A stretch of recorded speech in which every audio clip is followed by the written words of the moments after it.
In the heart of Frankfurt, Germany, a city humming with the nervous energy of the modern age, Anneliese Marie Frank was born on June 12, 1929. The world she entered was a study in contrasts, a place of dazzling cultural innovation and deep, unsettling fragility. This was the Weimar Republic, a bold democratic experiment built upon the ashes of an empire. In its streets, the avant-garde art of the Bauhaus movement coexisted with the bitter memories of war and the crippling economic burdens of the Treaty of Versailles.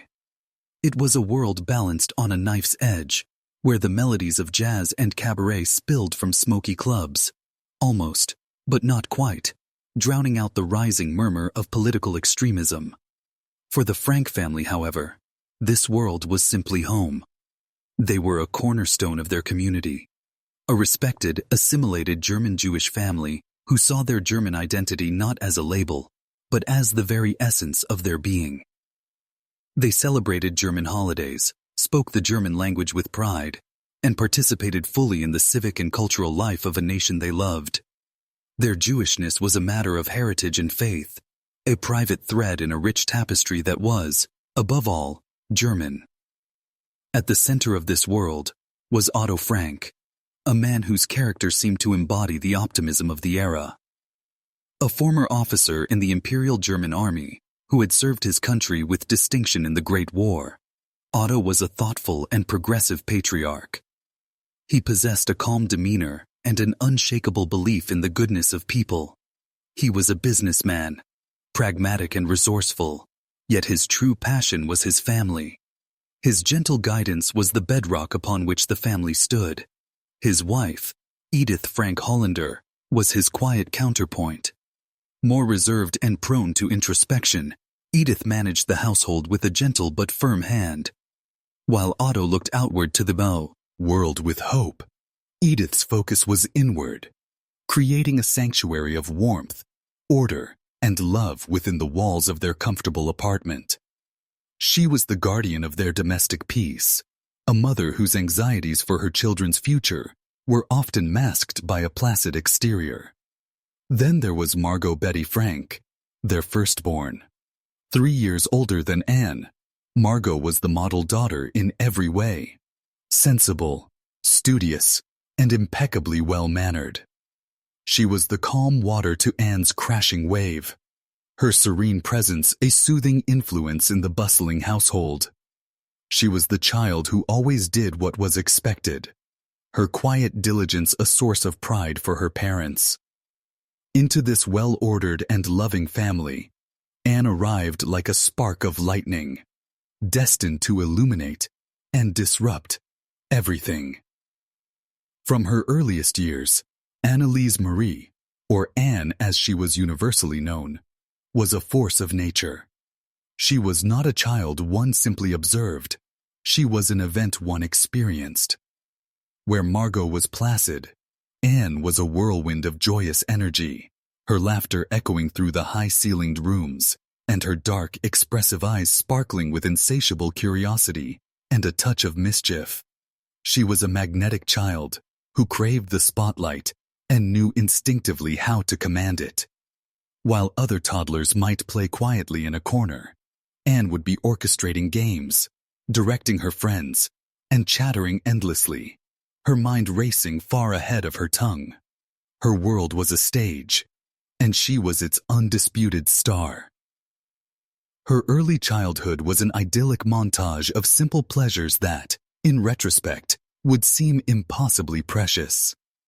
There were sun-drenched afternoons spent in Frankfurt's parks, birthday parties with paper hats and frosted cakes, and cozy evenings where Otto's voice would fill the room as he read fairy tales.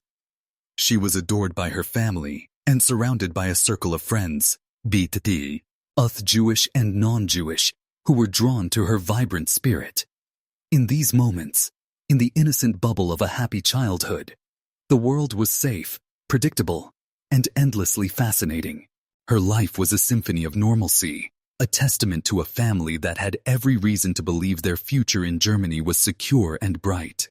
But beyond the laughter-filled rooms of the Frank apartment, a different sound was growing louder on the streets of Frankfurt. The global shockwave of the Great Depression had hit Germany with catastrophic force, shattering the fragile prosperity of the Weimar years. Millions were thrown out of work, savings were wiped out, and a profound sense of national humiliation festered. This economic despair created a fertile ground for the seeds of hatred to take root. A poison was seeping into the well of German society, and it had a name: National Socialism. The Nazi Party, led by the fanatical and mesmerizing orator Adolf Hitler, offered simple, brutal answers to complex problems. They promised to restore German pride, to reclaim lost glory, and they provided a scapegoat for all the nation's ills: the Jewish people. At first, it was a fringe movement, a spectacle of angry men in brown shirts, marching with torches. Their guttural chants easily dismissed by men like Otto Frank as the noise of a desperate few. But the noise grew. The swastika, once a fringe symbol, began to appear more frequently, daubed on walls and flown at boisterous rallies. Hitler's voice, a grating hypnotic torrent of rage and promise, became a fixture on the wireless, worming its way into homes and minds across the country. The unseen storm was gathering strength, its dark clouds massing on the horizon. Yet for a child playing with her dolls, the sky was still a brilliant blue. The change was atmospheric at first, a subtle shift in tone, a chill in the air. A conversation that stopped abruptly when a Jewish neighbor entered a shop, a friendly greeting that was no longer returned, a sense of being watched. For the Franks, who had never thought of themselves as anything other than German, this creeping categorization was bewildering and deeply unnerving. The turning point, the moment the atmospheric pressure broke and the storm erupted, came in 1933. On January 30th, Adolf Hitler, having ridden a wave of popular discontent to political power, was appointed Chancellor of Germany. The transformation of the nation was shockingly swift and brutal. The democratic institutions of the Weimar Republic were dismantled within weeks. Civil liberties were suspended, political opponents were arrested, and the Nazis' violent rhetoric became state policy. For Germany's Jewish population, the world turned upside down overnight. The abstract threat had become a terrifying concrete reality. Suddenly, the Frank family's identity, something they had always taken for granted, was redefined for them by the state. They were no longer the Franks, proud citizens of Frankfurt. They were now, first and foremost, Jews. This new classification stripped them of their history, their patriotism, and their rights. It rendered Otto's service in the Great War meaningless. It made their deep roots in German soil count for nothing. They were now outsiders in their own home, marked for persecution by the very government sworn to protect them. While many clung to the hope that this madness was a temporary fever that would soon pass, Otto Frank's pragmatism gave way to a chilling foresight. He listened to the hateful speeches. He saw the institutionalization of anti-Semitism. And he understood with dreadful clarity that there was no future for his family in the country they loved. The Germany that had nurtured them was dead, replaced by a monstrous regime that wanted them gone, or worse. The decision he made was agonizing, but resolute. They had to leave. It was a heart-wrenching amputation, a choice to sever ties with generations of history, with friends, with language, and with the only home his children had ever known. His priority was no longer prosperity or comfort. It was survival. As the Nazi grip tightened, Otto began to make plans, looking west to the tolerant and famously neutral city of Amsterdam in the Netherlands. There, he believed, he could rebuild his business, and more importantly, give his daughters a chance to grow up free from the shadow of the swastika. For 4-year-old Anne, the preparations were likely a source of confusing excitement, a grand adventure. But for her parents, every packed suitcase, every quiet farewell to a friend, was an act of loss, a painful acknowledgement that the world they had built had been irrevocably shattered. They were becoming refugees, fleeing not a foreign enemy, but the hatred of their own countrymen. As they prepared to cross the border into a new life, They carried with them the fragile hope of safety, unaware that the storm they were fleeing was far larger and more relentless than they could ever imagine, and that its darkness would one day follow them and find them. The journey from Frankfurt was a flight from a world turning monochrome, a world of gray uniforms and darkening skies, into a kaleidoscope of life. For the Frank family, arriving in Amsterdam in the winter of 1933 was like taking a breath of fresh, clean air after being trapped in a suffocating room. The city was a revelation, a vibrant tapestry woven with the threads of tolerance and commerce. Unlike the rigid, anxious streets they had left behind, Amsterdam moved with a fluid, chaotic grace. Its soundtrack was not the rhythmic thud of marching boots, but the cheerful ding-ding of bicycle bells, the calls of merchants along the canals, and the murmur of a dozen different languages spoken in its bustling marketplaces. Here, ancient gabled houses leaned companionably against one another, their reflections shimmering in the web of canals that served as the city's arteries. It was a city built on water and on a foundation of centuries-old acceptance, a haven for those seeking refuge. For Otto Frank, it was the perfect place to start again. Their new life began to take shape in a brand new apartment complex on the Merwedeplein, a spacious square in a quiet, modern neighborhood on the southern edge of the city. The building was a handsome example of the Amsterdam School of Architecture, with clean brick lines and large windows that flooded the rooms with a hopeful, watery light. This was no cramped refugee flat. It was a proper family home, a statement of Otto's determination to provide not just safety, but normality. From their balcony, they could look out over the green square where children played, their shouts and laughter a constant reassuring presence. The apartment itself was a blank canvas, and Edith, with her meticulous care, quickly began to fill it with the warmth and order that had defined their home in Frankfurt. Familiar pieces of furniture transported from Germany found new places, creating a bridge between the life they had lost and the one they were determined to build. Here, in this bright, airy space, the suffocating fear that had shadowed their final months in Germany began to recede, replaced by the quiet, diligent work of creating a future. For Otto, this work was all-consuming. With his characteristic blend of optimism and methodical planning, he threw himself into establishing a new business. He had secured the Dutch license for a German product called opekta, a pectin-based substance used by housewives to make jam. It was a modest enterprise, but it was his own. He set up an office and a small production facility in the city center, and with the help of a few loyal employees, including Miep Gies and Victor Kugler, he began to carve out a niche in the Dutch market. The early years were a struggle, demanding long hours and endless perseverance. Otto had to navigate a new language, a different business culture, and the financial anxieties of a recent immigrant. Yet, he tackled the challenge with an unwavering spirit. His work was more than a means of income. It was an act of reclamation. In Frankfurt, his identity as a successful German businessman had been stripped away. In Amsterdam, with every crate of opekta he sold, he was rebuilding not just a company, but his own sense of purpose and self-worth. While Otto built a business, Edith built a home. Her task was, in many ways, the more emotionally complex. She worked tirelessly to create a sanctuary of German domesticity in a Dutch world. The aromas of familiar dishes filled the kitchen, and the routines of family life, shared meals, evening stories, weekend outings, were carefully re-established. Yet, beneath her composed exterior, Edith struggled with the profound dislocation of exile. The Dutch language felt foreign on her tongue, its guttural sounds a constant reminder that she was a stranger here. She missed the easy familiarity of Frankfurt, the community where she had been born, and the comfort of her extended family still trapped in Germany. A quiet melancholy clung to her, a homesickness that the cheerful bustle of Amsterdam could never fully cure.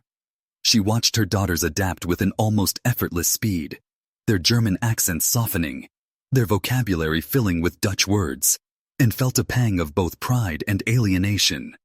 They were becoming Dutch children, while a part of her would forever remain a German lady living in a foreign land. For Anne, Amsterdam was not a place of exile. It was a wonderland. At 4 years old, she was too young to fully grasp the political terror they had fled. For her, the move was simply a grand adventure that led to a new and exciting world. This world truly opened up when she was enrolled in the local Montessori school. The school's educational philosophy, which emphasized independence, freedom of choice, and respect for a child's natural psychological development, was a perfect match for Anne's spirited and inquisitive nature. Here, she was not expected to sit silently in neat rows. She was encouraged to explore, to question, and to express herself. And express herself she did. Anne quickly became the undeniable center of gravity in her social circle. She was a chatterbox, a quicksilver girl whose mind and mouth were always in motion. Her teachers found her both delightful and exasperating, a bright and charming student who was also prone to fits of giggling and distracting her classmates with her endless stories and jokes. Her world revolved around a tight-knit group of friends who were captivated by her charisma. There was Hannelie Goslar, a fellow German refugee who Anne affectionately called Lies, their shared background forging a deep and immediate bond. There was the more serious and studious Jacqueline van Marsen, whom Anne would soon declare to be her best friend. Together, they formed an inseparable clique, navigating the universal dramas of childhood, schoolyard games, secret clubs, and whispered confidences. Their playground was the Merwedeplein Square, and their kingdom encompassed the entire neighborhood. They would spend hours playing hopscotch, roller skating on the wide pavements, or pooling their pocket money to buy ice cream at the Oasi parlor. Anne was the undisputed leader, the one who invented the most imaginative games and told the most thrilling stories. She had a flair for the dramatic, a love of performance that was evident to all who knew her. She was also discovering the magic of the wider world through books, and, especially, films. Hollywood was a distant, glittering universe, and she became an avid collector of movie star postcards, carefully cutting out their pictures and pasting them onto her bedroom wall, dreaming of glamour and romance. In these carefree, sunlit years, Anne Frank was simply a girl in love with life, her personality blossoming in the free air of her adopted city, utterly unaware that her name would one day be known to the world for anything other than her infectious laughter. But even in this safe harbor, the storm they had outrun continued to rage in the distance, and its chilling winds could be felt even in Amsterdam. The news from Germany, delivered in letters from family, or in the stark headlines of Dutch newspapers, grew progressively worse. The Nuremberg laws of 1935 had codified the racial ideology of the Nazis, stripping Jews of their citizenship and forbidding them from marrying non-Jews. Each new piece of news was a fresh blow, a reminder of the tightening cage around their loved ones left behind. Otto and Edith would have hushed, anxious conversations late at night, their faces etched with worry. Otto worked relentlessly, using his business contacts to try and secure visas for relatives, a desperate race against a bureaucracy increasingly designed to obstruct and refuse. Then, in March 1938, the distant threat moved closer. German troops marched into Austria, annexing the country in the so-called Anschluss. The Nazi Empire had expanded, its border now touching new nations, its shadow lengthening across the continent. The news sent a shockwave through the refugee community in Amsterdam.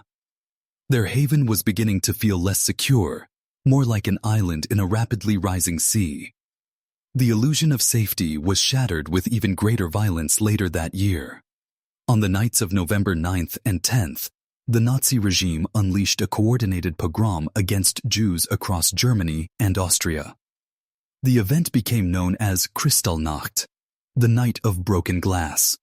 Synagogues were burned, Jewish-owned businesses were destroyed and looted, and thousands of Jewish men were arrested and sent to concentration camps. The news that reached the Franks was of unimaginable horror. This was not bureaucratic persecution. This was barbaric, unrestrained violence. For Edith, whose family was still in the German city of Aachen, the terror was immediate and personal. The last vestiges of hope that the Nazi regime might moderate itself were extinguished in the flames of the synagogues. The haven of Amsterdam felt smaller, its walls thinner, the outside world more menacing than ever. And yet, life had to go on.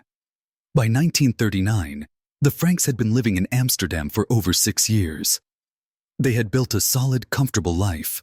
Opekta was a stable and growing business. Margot, a star pupil, was excelling at the Lyceum, and Anne was preparing to leave her beloved Montessori school for the Jewish Lyceum. They spoke Dutch fluently, had a wide circle of friends, and were, for all intents and purposes, a Dutch family. In September of that year, Germany invaded Poland, and the great powers of Europe were plunged into war. But here in the Netherlands, the government clung fiercely to its policy of neutrality. For months, a strange and deceptive calm prevailed. It was a period of borrowed time, a false spring before an inevitable winter. The family celebrated Anne's 10th birthday in June 1939 with presents and a party, just as they always had. They went to the seaside. They visited with friends. They lived. They hoped, along with the rest of the country, that the Netherlands would be spared, that the war would rage elsewhere and leave them in peace. This carefully reconstructed world, built with such hope and hard work on the shores of the Amstel River, felt solid, real, and permanent. It was a testament to their resilience. But the peace was a fragile veneer, and the rumble of distant armies was growing closer every day, soon to become the roar that would swallow their world whole. The spring of 1940 had arrived in Amsterdam with a deceptive loveliness. Tulips bloomed in defiant color along the canals, and the sun cast a warm, hopeful glow on the city's brick facades. For 7 years, the Netherlands had been a sanctuary, an island of peace buffered from the chaos engulfing Europe. The Dutch people, and the thousands of refugees they had sheltered, clung to the steadfast belief in their nation's neutrality, a status that had protected them during the Great War. This belief was a comforting fiction, a collective prayer whispered against the growing roar from the east. In the early morning hours of May 10th, that fiction was brutally and irrevocably shattered. The prayer went unanswered. The roar arrived. It began as a low, unfamiliar drone in the sky, a sound that pulled people from their beds and into the streets. The drone swelled into the thunder of Luftwaffe bombers, their dark wings blotting out the dawn. The shriek of air raid sirens, a sound the city had only ever practiced, now wailed with terrifying earnestness. The invasion of the Netherlands had begun. For the citizens of Amsterdam, the attack was a profound shock, a violation of their sovereign peace. But for Otto Frank and the thousands of other Jewish refugees, it was the materialization of their deepest fears. The monster they had fled had not only followed them, it had cornered them. There was nowhere left to run. The carefully constructed haven was now a trap. Panic, sharp and metallic, swept through the refugee community. The 5-day campaign was a terrifying display of German military might. Dutch resistance, though brave, was overwhelmed by the blitzkrieg tactics that had already crushed Poland. The bombing of Rotterdam, a civilian center, was a deliberate act of terror designed to break the nation's will. It succeeded. On May 15th, the Netherlands surrendered. The sight of German soldiers marching through the streets of Amsterdam, their gray uniforms and jackboots a stark alien presence, signaled the end of a world. The Dutch flag was lowered, and the swastika, the hated symbol of their persecution, was hoisted over the city. A heavy blanket of dread settled over Amsterdam, suffocating the light, vibrant air the Franks had come to cherish. Their new beginning had reached a dead end. The first phase of the occupation was a study in methodical cruelty, a gradual strangulation of freedom rather than a swift, violent crackdown. The Nazis understood that controlling a population was easier if the cage was built bar by bar. The initial decrees were bureaucratic, almost mundane, masking their sinister intent. In October 1940, all Jewish-owned businesses were required to register with the authorities. This was the first step in the Aryanization process. the systematic seizure of Jewish assets. For Otto Frank, this was a devastating blow. Opekta was not just his livelihood. It was the symbol of his successful new life. With chilling foresight, he executed a deft maneuver to protect it. He resigned as director and transferred legal ownership to his trusted non-Jewish colleagues, Victor Kugler and Jan Gies, who would secretly run the company on his behalf. It was a clever act of resistance, but it was also a profound humiliation. He became an advisor in the company he had built from nothing, a ghost in his own office. Then, the net began to tighten around their personal lives. In early 1941, all Jews were ordered to register themselves, their identities reduced to a file in a government office. Their identity cards were then stamped with a large black J, a mark that separated them from their neighbors and flagged them for special attention from the authorities. This bureaucratic act was followed by a relentless series of restrictions, each one designed to isolate, humiliate, and control. A curfew was imposed. Jews were forbidden from being on the streets after 8 p.m., turning their beloved city into a forbidden zone after dark. Signs began to appear in shop windows, restaurants, and public parks. Voor Joden verboden. Forbidden for Jews. Public swimming pools, libraries, theaters, and cinemas, the very places that made up the fabric of civic life, were declared off-limits. Their freedom of movement was stolen piece by piece. They were banned from using public transport, forcing them to walk everywhere. They were forbidden from visiting Christian friends in their homes. Each new decree was a turn of the screw, another bar welded onto the cage, making their world smaller and smaller. The ultimate act of public segregation came in May 1942. A decree was issued that all Jews over the age of 6 were required to wear a yellow Star of David on their outer clothing at all times. The star, crudely printed with the black word, Jude, Jew, was not just a piece of cloth. It was a target. It was the visual culmination of all the other decrees, a public branding designed to erase individuality and enforce utter separation. One can only imagine the heavy silence in the Frank apartment as Edith sat with her sewing kit, stitching the humiliating symbols onto the coats and jackets of her husband and her 2 daughters. To walk outside now was to be inescapably marked. It invited hostile stares for strangers, emboldened anti-Semites, and served as a constant visible reminder of their subjugation. For Margot, the quiet and diligent student, and for Anne, the vivacious and outgoing girl, it was a badge of shame forced upon them, a declaration to the world that they were different, that they were less. For Anne, who had just turned 13, this systematic dismantling of her life was a source of bewilderment and deep frustration. Her world, once as wide as her imagination, was shrinking into a claustrophobic prison. The Montessori school, with its diverse student body and atmosphere of creative freedom, was now a memory.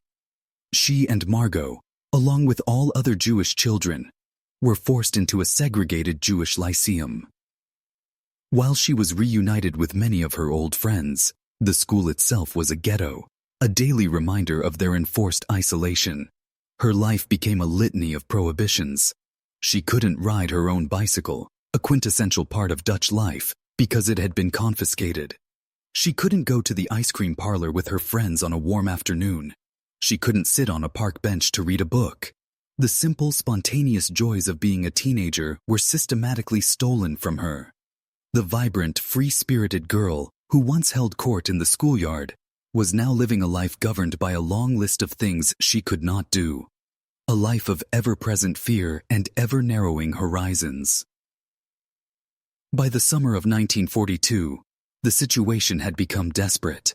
The methodical oppression was escalating towards its terrifying, logical conclusion. Rumors, whispered in hushed tones, circulated throughout the Jewish community. Stories of mass deportations, of people being rounded up and sent to so-called labor camps in the East, from which no one ever returned. The bureaucracy of persecution was about to become the machinery of mass murder. The catalyst for the Frank F.A. merely arrived on an oppressively humid Sunday, July 5th. A postman delivered an official notice to the apartment on the Merwedeplein. It was addressed to Margot Frank.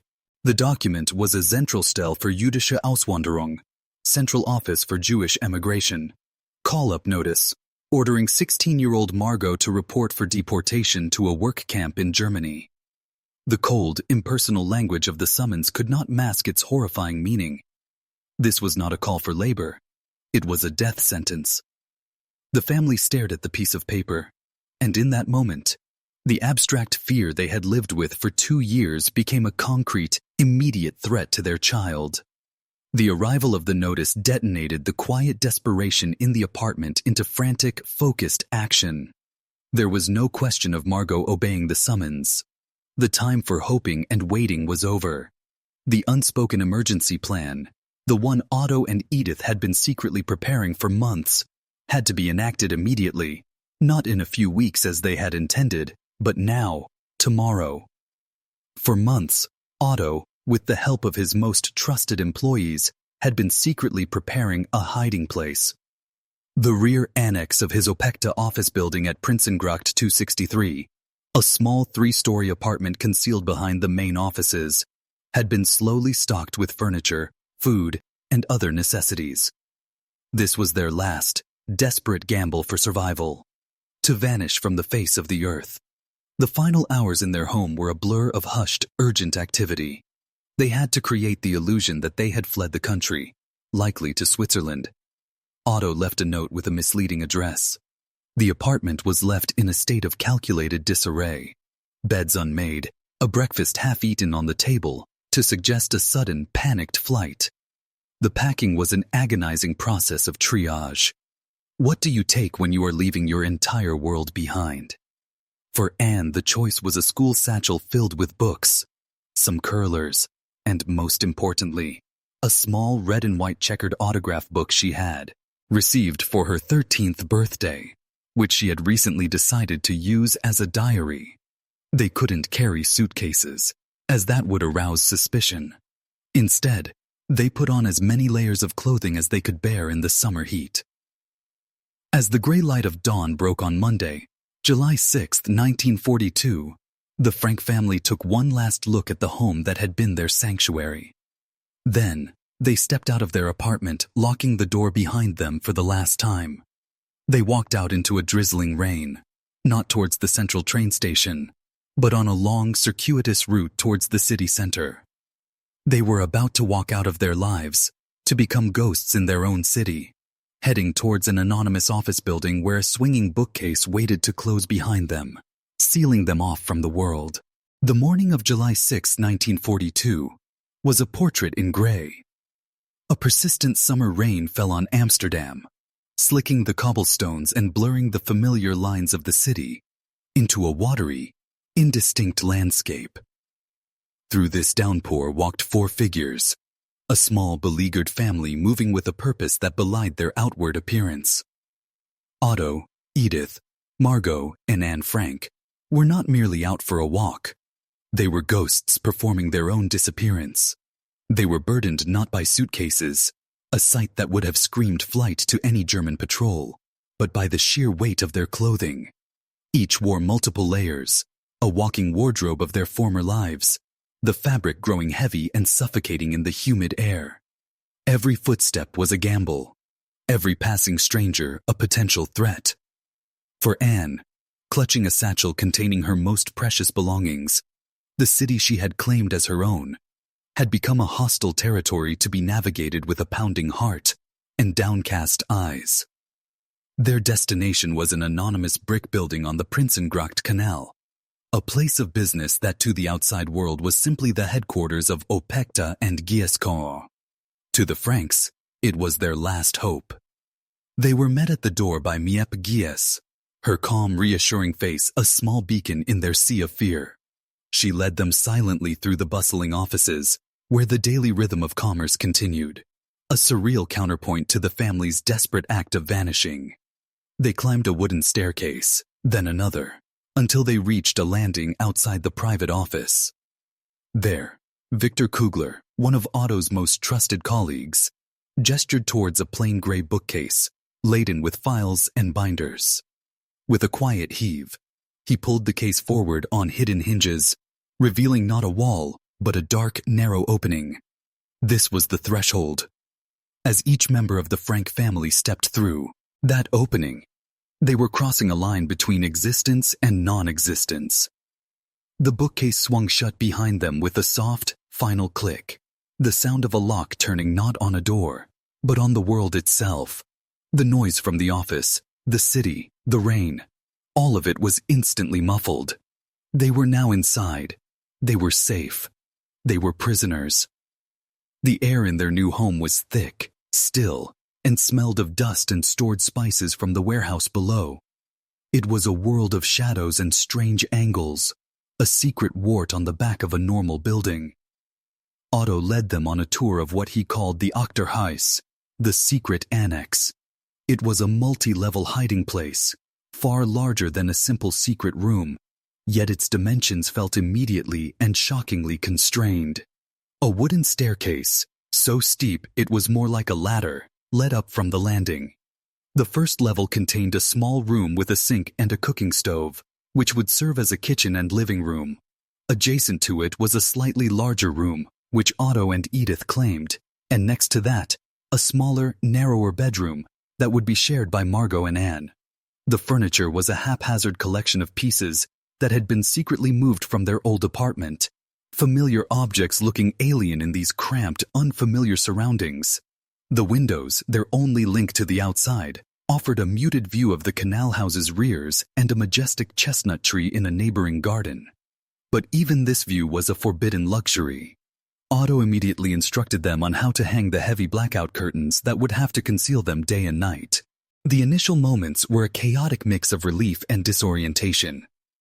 For Anne, there was a strange, almost novelistic thrill to it all. It was like something out of a book, a secret passage, a hidden life. She and Margot began to unpack their meager belongings, trying to carve out a sliver of personal space in the room they would now share. But for the adults, the grim reality of their cage was immediately apparent. This was not a temporary adventure. It was an indefinite internment. Every sound from the outside world, a distant church bell, the siren of a police car, was a reminder of the life they could no longer participate in, a world that was moving on without them. The annex was their shield, but its limitations were absolute. It was a static, silent world, where the only event would be the passing of time. The full weight of their new existence crashed down upon them when Otto gathered the family and laid out the rules. These were not household guidelines. They were the absolute, non-negotiable laws of survival, a catechism of silence that would govern every moment of their lives. The paramount rule, the one on which all others depended, was absolute silence during business hours. From 8 in the morning until 6 in the evening, the warehouse workers directly below them would be going about their jobs. A dropped pan, a heavy footstep, a raised voice. Any sound that was out of the ordinary could betray their existence and condemn them all to arrest and deportation. This rule dictated 1,000 terrifying realities. They could speak only in the barest of whispers. They had to trade their shoes for soft slippers or stockinged feet, treading on the creaking floorboards as if walking on eggshells. The most agonizing restriction was the use of water. The plumbing ran through the warehouse walls. The sound of a flushing toilet or running tap during the day was an unshakeable risk. All such needs had to be managed in the evenings or timed to moments of extreme noise from the warehouse. A cough had to be smothered in a pillow, a sneeze held back until their eyes watered with the strain. This enforced silence was a form of psychological torture, a constant nerve-shredding state of hypervigilance where the loudest sound in the universe was the beat of your own heart. In this hushed, isolated world, their only connection to humanity, their lifeline, was the small group of helpers who had made this concealment possible. 4 of Otto's employees formed this circle of unbelievable bravery. There was Miep Gies, the vibrant and compassionate young woman who became their most frequent visitor and chief provisioner, her cheerful presence, a daily dose of courage. There was Victor Kugler and Johannes Kleiman, Otto's business partners, both older, serious men who managed the logistics of the hiding and dealt with the ever-present threat of suspicious authorities. And there was Bep Vosquigel, the young office typist who brought them books, magazines, and a sense of the normal life young people were still living outside. These 4 people were more than just providers of food and news. They were risking their own freedom and their very lives with every illegal ration card they procured, every bag of potatoes they smuggled upstairs, every piece of news about the war they shared. Their footsteps on the stairs were the most welcome sound in the world, a signal that they were not entirely forgotten, that a thread, however thin, still connected them to the living. For 1 week, the 4 Franks adjusted to this strange, silent rhythm. They learned the language of whispers and soft footsteps. They read. They stared out of the tiny cracks in the blackout curtains. They waited. Then, on July 13th, the doorbell to the office rang in a prearranged signal. The helpers brought up their new housemates.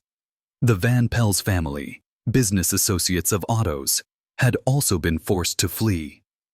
The family consisted of Herman van Pels, a gregarious but sometimes overbearing man, his wife, Auguste, who was more flirtatious and worldly than the reserved Edith, and their 16-year-old son, Peter, a shy and awkward boy who arrived clutching a basket containing his cat, Muski.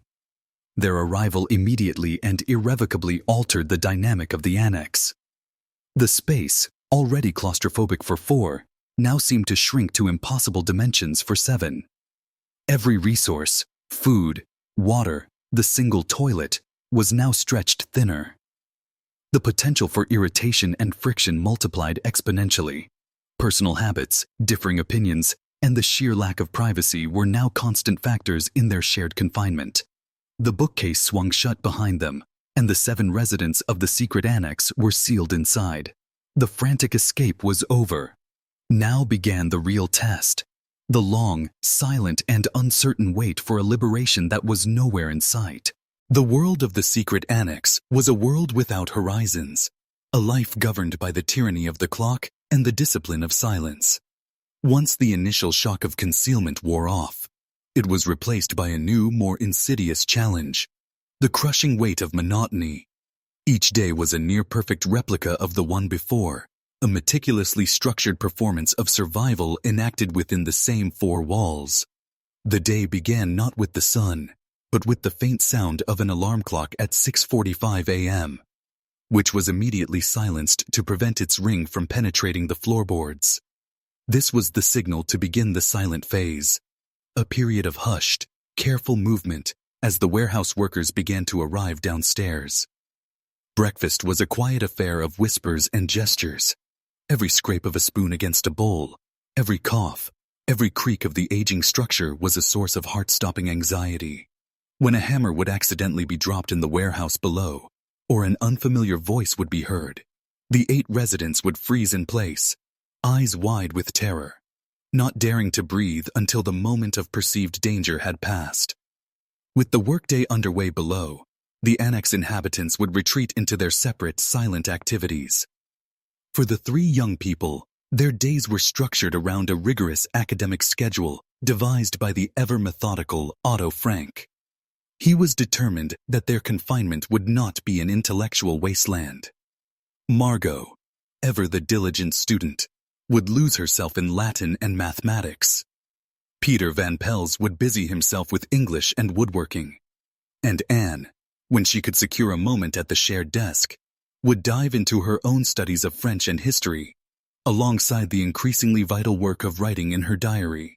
The adults would read, knit, or perform silent chores like peeling potatoes or sorting beans for the evening meal. The hours stretched into an eternity, marked only by the shifting patterns of light through the covered windows.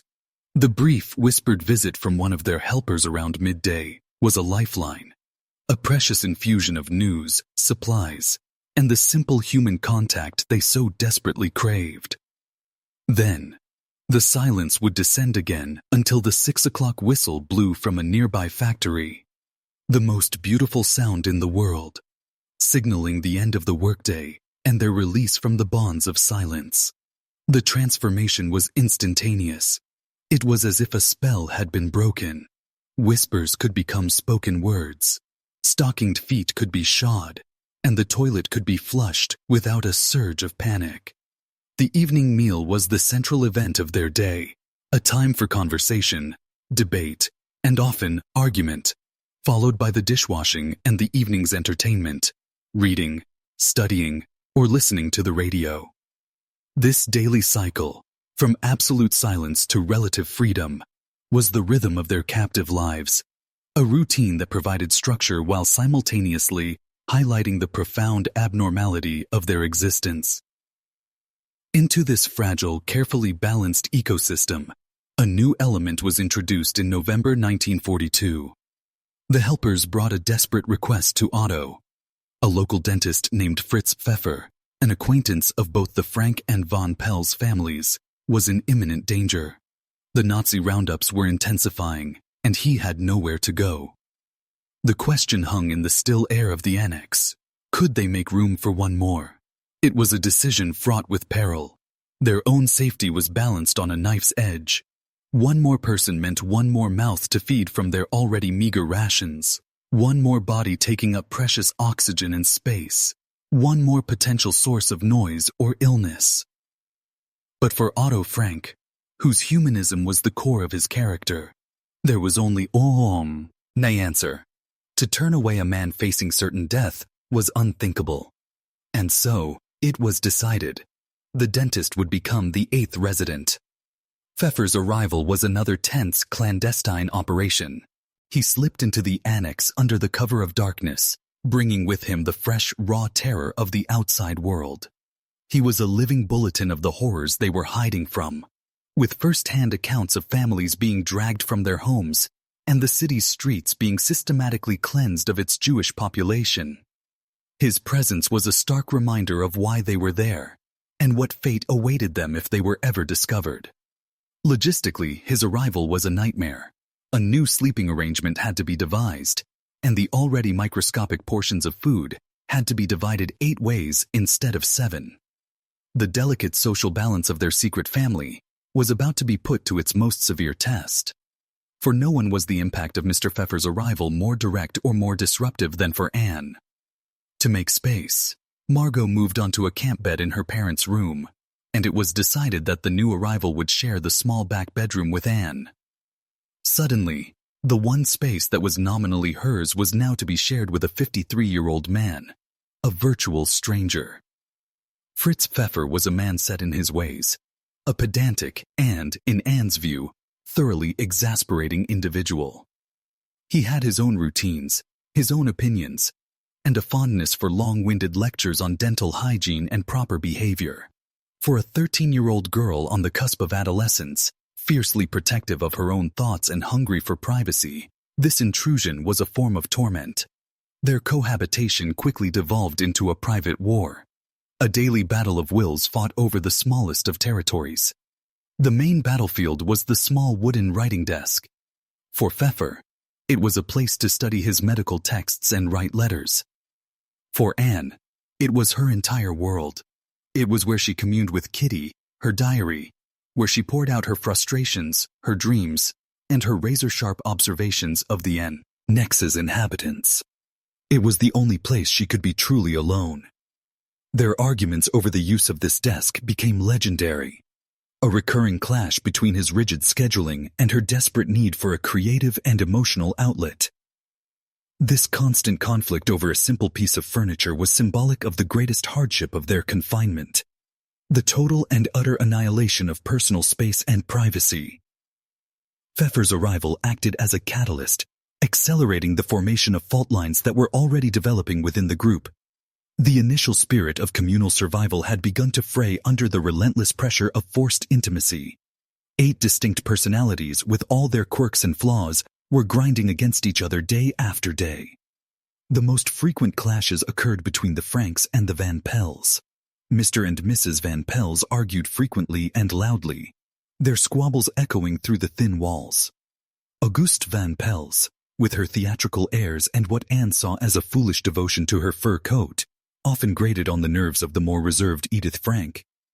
Herman van Pels's loud opinions on politics and his pessimistic outlook often clashed with Otto's determined optimism. Food was a constant and potent source of conflict. The division of every potato, every slice of bread, was a matter of intense scrutiny. Accusations, both spoken and unspoken, would fly about who was taking more than their fair share. Even the Frank family unit was not immune. Anne felt a growing emotional distance from her mother, whom she found to be unsympathetic and critical, while she worshipped her calm and understanding father, creating a painful rift in the family's core. These were the ordinary frictions of human relationships, but magnified to an unbearable degree in the pressure cooker of the annex, where there was no escape, no relief, and no end in sight. Amid the monotony, the tension, and the fear, the residents had one vital connection to the world they had left behind, one source of both hope and terror. A small, illicit radio kept in Otto and Edith's room. Every evening, the 8 of them would gather in the darkness, huddled close to the device, their faces illuminated by its faint glowing dial. They would tune it, with painstaking care, past the German propaganda stations, searching through the crackle of static and the whine of jamming signals for the voice of Radio Oranje and the Dutch service of the BBC. The news from this box dictated their collective mood. A report of an Allied victory in North Africa or a successful bombing raid on Germany would send a surge of exhilaration through the room, sparking hushed, optimistic discussions that could last for hours. It was proof that the fight was continuing, that their ordeal might one day end. But the radio was also a harbinger of despair. News of Nazi advances, of the slow progress on the Russian front, or, most terrifyingly, of the industrial scale of the persecution of Jews across Europe, would plunge them into a deep, collective gloom. They learned of the gas chambers and the death camps from these whispered broadcasts. This small wooden box was their window onto a world at war, a nightly ritual that brought them together in a shared state of hope and dread, their lives hanging in the balance, waiting for a signal through the static that would finally announce their liberation. In the suffocating intimacy of the Secret Annex, where every cough was a public event, and every whisper could be overheard, the concept of privacy was a forgotten luxury. For a 13-year-old girl hurtling through the turbulent changes of adolescence, this lack of personal space was more than an inconvenience. It was a threat to her very sense of self. It was in this environment that Anne Frank's red and white checkered diary, a simple birthday gift, transformed into an object of profound psychological importance. She named her diary Kitty, and in doing so, she created the one thing the annex could not provide: a loyal, patient, and utterly trustworthy friend. Kitty was more than a repository for the daily log of events. She was a sanctuary. Behind the closed covers of this book, Anne could be her full, uncensored self. She could rage against the injustices of their confinement, dissect the infuriating habits of her housemates with a surgeon's sharp wit, and confess her deepest, most terrifying fears about the war without judgment or interruption. In a world that had shrunk to a few hundred square feet, the pages of her diary became a boundless private country where her mind could roam free. Here, the talkative, sometimes boisterous girl that the others saw could give way to the deeply introspective philosopher, the budding social critic, and the vulnerable child yearning for love and understanding. The act of writing was not a pastime. It was a vital act of self-preservation, a way to map her own soul and prove to herself that the mind in the attic was still her own. The long, featureless expanse of time was a corrosive element, slowly eating away at the morale of all 8 residents. After the first year of hiding, the sharp terror of their initial flight had subsided into a chronic low-grade dread, punctuated by the dull ache of relentless boredom. They were suffering from an affliction unique to their situation, a deep psychological exhaustion born of inactivity and perpetual fear. The days, once structured by Otto's study schedules, began to blur into a monotonous cycle of waiting. Irritability became the default mood, and small annoyances festered into major grievances. The way Mr. Pfeffer whistled through his teeth, the sound of Mrs. Van Pels's stirring her soup. These tiny details became unbearable in the forced silence.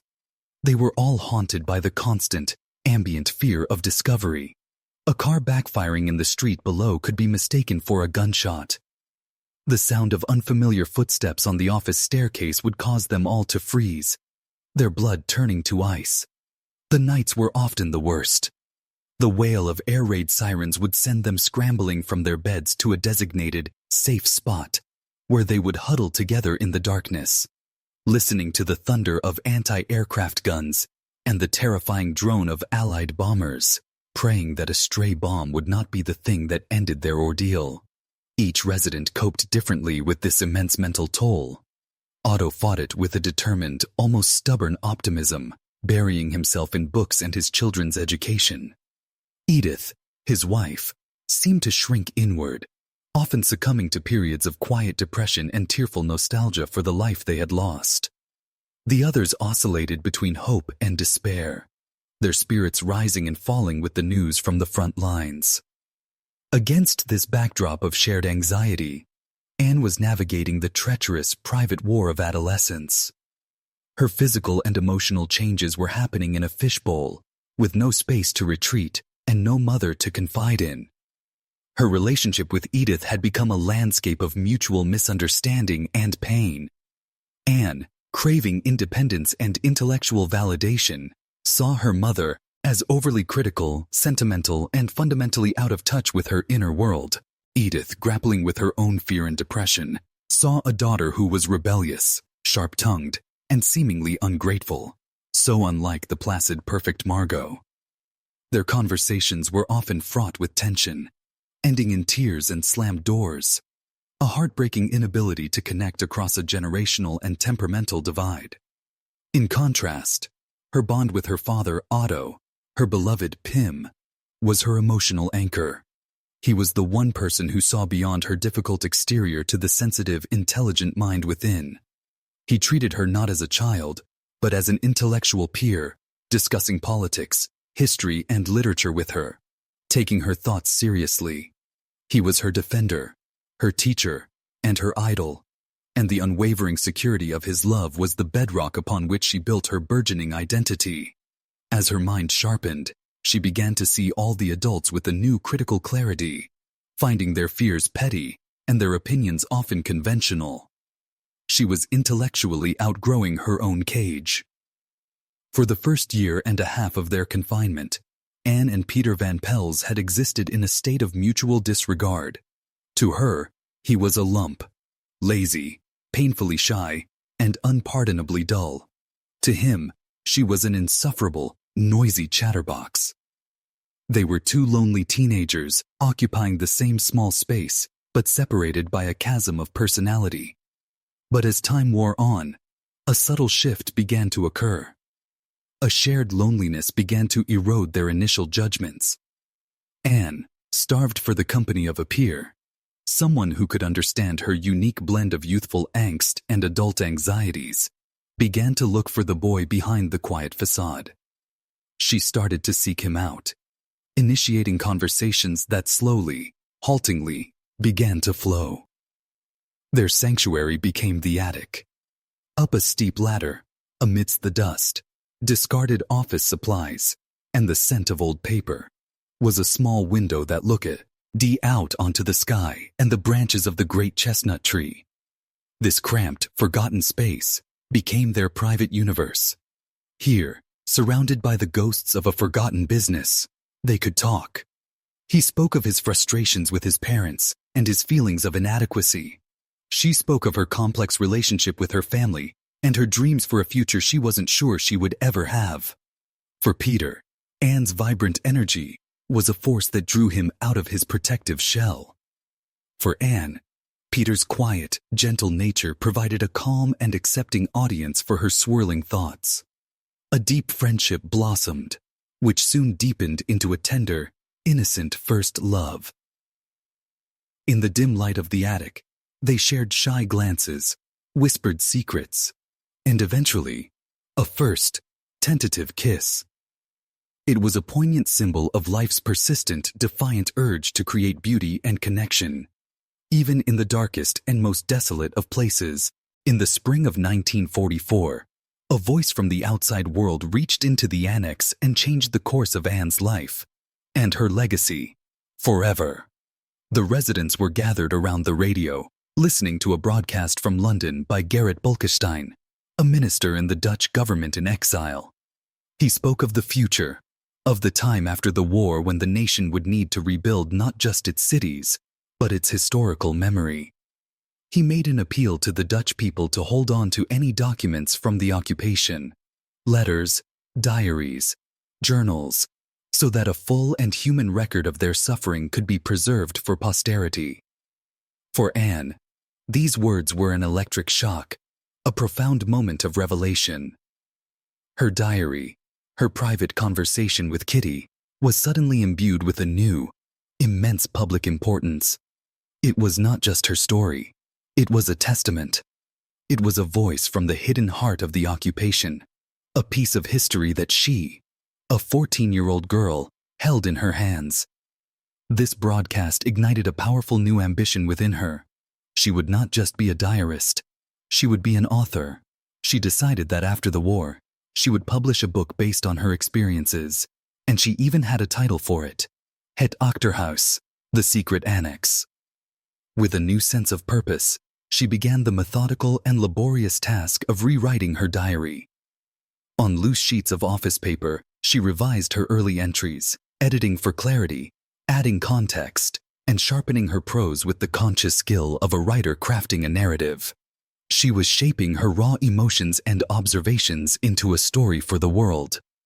In this final hopeful phase of her confinement, Anne Frank the girl was transforming into Anne Frank the author, creating a legacy that would ensure her voice would never be silenced. Her mind in the attic reaching out to a future she believed, with all her heart, she would live to see. On the morning of June 6, 1944, a wave of electricity shot through the secret annex, powerful enough to momentarily banish the accumulated gloom of 2 years. The news, delivered with breathless excitement by meticulous, was the fulfillment of a prayer they had almost given up on. It was a single glorious phrase that reignited the world. The invasion has begun. That evening, the 8 residents gathered around the radio, their personal squabbles and simmering tensions dissolved in a shared, overwhelming tide of hope. They huddled close, as if for warmth, straining to hear the crackling broadcasts from the BBC. Through the static, the voice of General Eisenhower confirmed the landings in Normandy. It was D-Day. For the men, women, and children hidden behind a bookcase in Amsterdam, the distant thunder of artillery on the French coast was the most beautiful music they had ever heard. It was the symphony of their impending liberation. The joy that erupted in the annex was a fragile, frantic thing. After 700 days of silence, waiting, and fear, the end was no longer an abstract concept. It had a name: Normandy. Otto Frank, with renewed purpose, procured a map of France and pinned it to the wall. Each evening the family would gather as he, like a general commanding a phantom army, moved little pins to mark the Allied advance. Cherbourg, Caen, Saint-Lô. Each town captured was a milestone on their own journey back to life. They began to dream aloud, a dangerous but irresistible indulgence. They spoke of the first things they would do when they were free: a hot bath in a full-sized tub, a walk in the park without fear, the simple, unimaginable luxury of breathing fresh air and feeling the sun on their faces, without a pane of glass in between. For the first time in a long time, the future felt real again, a tangible place they were walking toward, one pinprick on a map at a time. The summer of 1944 became a season of profound and dizzying contradiction. As the pins on Otto's map triumphantly marched toward Paris, the reality of their existence in Amsterdam grew more perilous by the day. Their soaring hope was tethered to a world that was falling apart around them. The Allied advance had disrupted supply lines, making food in the occupied Netherlands catastrophically scarce. The portions of bread and potatoes delivered by their heroic helpers, grew smaller and of poorer quality. The gnawing hunger that had been a constant companion now became a persistent, weakening ache. The strain on their protectors was immense. Miep, Bep, Kugler, and Kleiman were performing a daily miracle, navigating a city filled with desperate citizens and suspicious patrols, risking everything to keep the secret family alive. The fear was written on their faces, a constant tension that even their cheerful reassurances could not fully conceal. Their bravery was a flame burning on a dwindling supply of oxygen. The fragility of their sanctuary was terrifyingly exposed one night when the sound of splintering wood echoed from the offices below. A burglary was in progress. The 8 residents froze in the darkness, their hearts hammering against their ribs. They were trapped, silent witnesses to a crime, knowing that the greatest danger was not the thieves themselves, but the possibility that they would summon the police. A single misplaced cough, a creak of the floorboards could lead to an official investigation of the building that would inevitably reveal its secret. For what felt like an eternity, they remained perfectly still, a collective statue of terror, until the burglars finally departed. They were safe, but the incident shattered their illusion of security. Their fortress was made of nothing more than silence and luck, and they feared their luck was running out. On the 1st of August 1944, Anne Frank sat down with her diary. She was now 15 years old, no longer the precocious child who had entered the annex, but a young woman forged in the crucible of confinement, her mind sharpened by relentless introspection. Her final entry was not a chronicle of events or a complaint about the food, but a profound and poignant self-examination. She wrote of the 2 Annes that lived inside her, the light-hearted, joking, flirtatious girl that she presented to the world, and the quiet, deeper, more purely felt Anne that she kept hidden, afraid to show her vulnerable true self to anyone. It was the meditation of a soul grappling with its own complexity, a testament to her enduring desire to be a person of substance, to be good, and to be taken seriously. She ended her reflection with a hopeful resolve to try and bring her better self to the forefront. Her words were not those of a person who had given up, but of one who was still striving, still growing, still believing in the possibility of becoming the person she wanted to be.